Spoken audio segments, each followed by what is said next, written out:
6. बघा एक माणूस आहे, काय बनवायला लागले, बडं बनवायला लागले, काय बनवायला लागले है ना, म्हणजे मातीची भांडी बनवायला लागले. आता ते कितीतरी भांडे बनवते आपल्याला माहिती नाही. समजा ते बनवते पी पॉट्स बनवायला लागले. किती बनवायला लागले की है ना, पी पॉट्स पर डे. कळायला लागले नंबर ऑफ पॉट्स बनवायला लागले. कळायला लागले का, माणूस किती बनवायला लागले pots, P pots per day बनवायला लागले.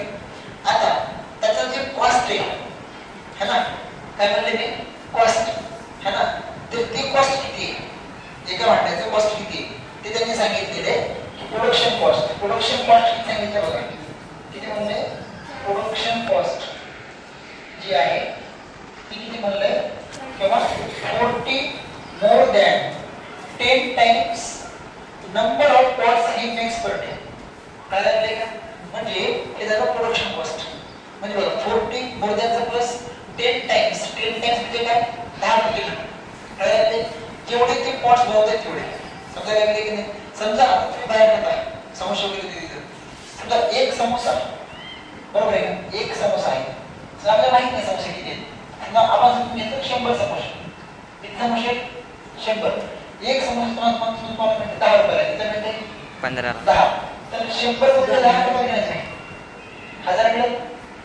समजायला लागले की नाही है ना.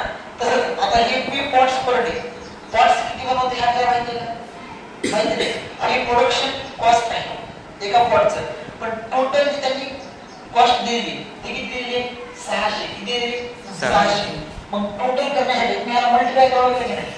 मग p in bracket 10p plus 40 equal to किती आलं 600. आता पुढे हा क्वेश्चन सॉल्व्ह कसा करायचा, p into 10p काय होईल 10p चा square, p plus 40p equal to 600.